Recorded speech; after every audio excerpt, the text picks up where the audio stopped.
Attention, the following video is intended for educational and entertainment purposes only. All opinions expressed are those of the creator. Viewer discretion is advised, just in case you take everything personally.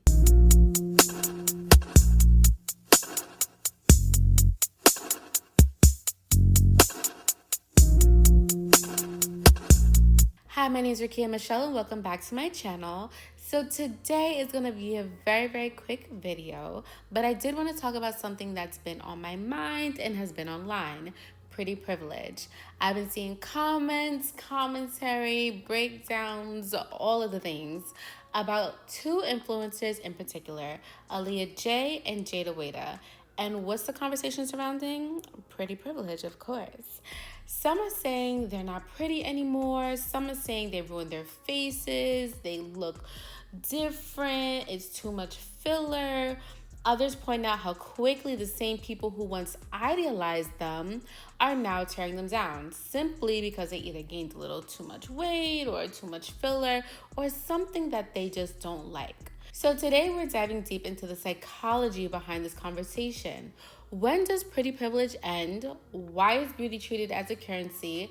And why is it so conditional? Let's get into it. So I do want to preface this video by saying I do like Aaliyah J and Jeta. So if you were looking for a bashing video about them, no, not here. I'm so sorry. Not this video, not today, not ever, okay? But I do know that pretty privilege is fragile. It can apply to anybody.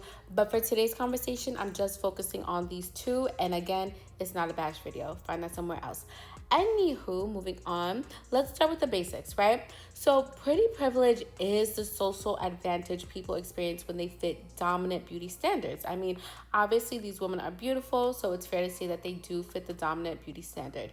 It can show up as more opportunities, higher social capital, more positive treatment, romantic advantages, better career prospects.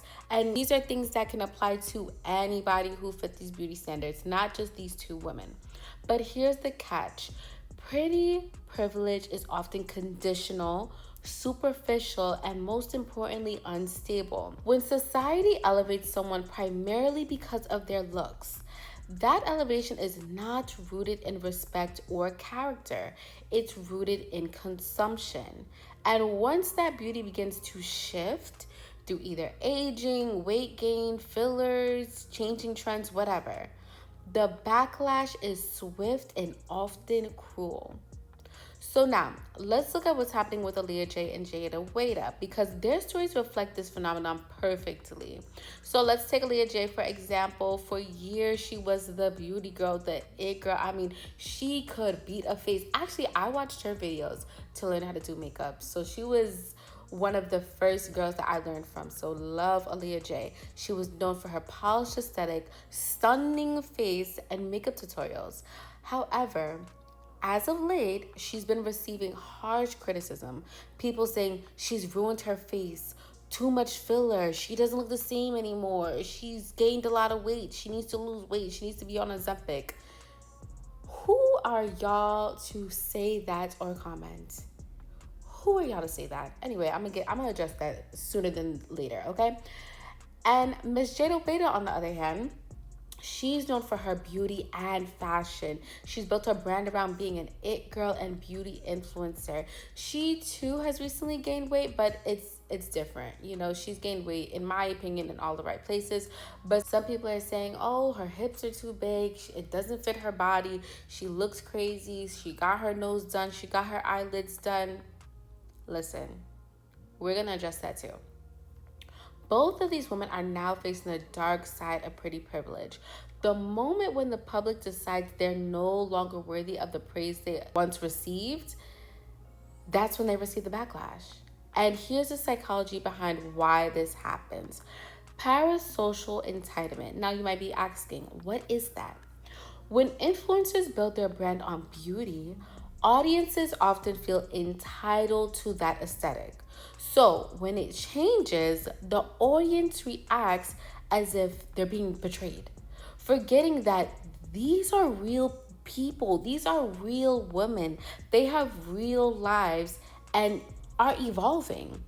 Whether that involves mentally, physically, spiritually, emotionally, they're evolving. So if their bodies are evolving, if their faces are evolving, they too expect the public to just evolve with them. But unfortunately, that doesn't always happen. Now, moving on to another concept, the disposable nature of beauty online. Unfortunately, social media rewards novelty and perfection. Once an influencer no longer fits the quote unquote current beauty standard, the algorithm and the public moves on. Beauty becomes transactional. And if you no longer serve the aesthetic fantasy, you're discarded. Moving on to another component, the double bind for Black women.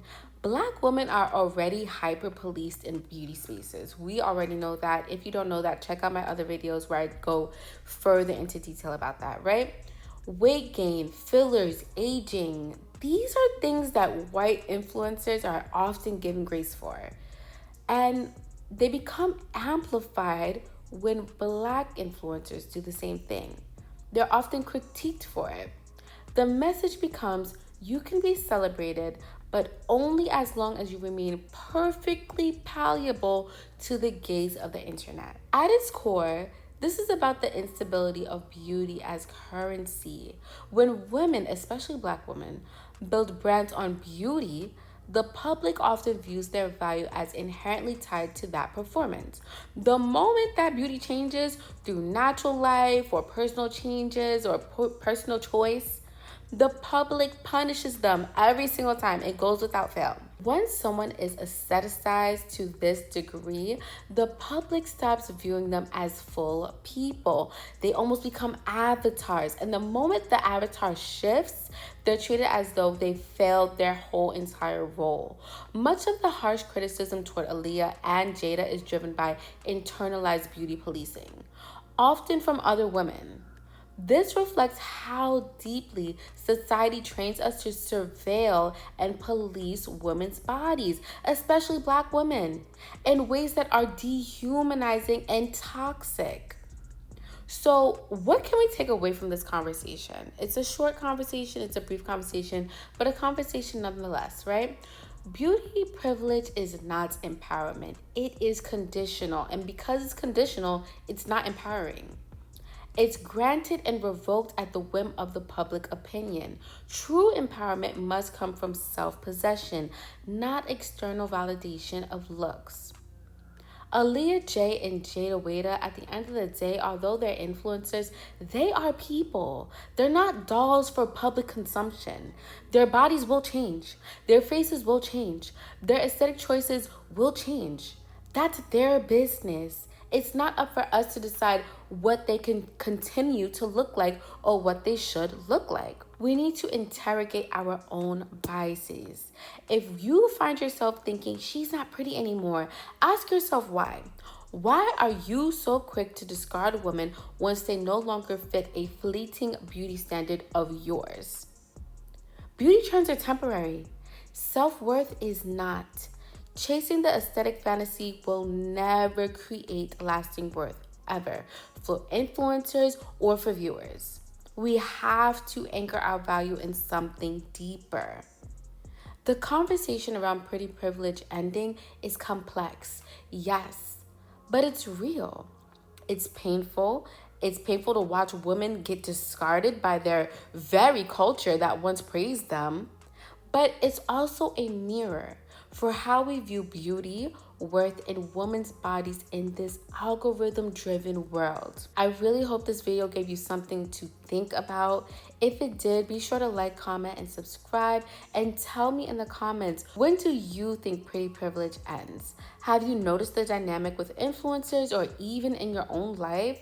Until next time, stay elevated, stay empowered, and remember, your worth is not up for public debate.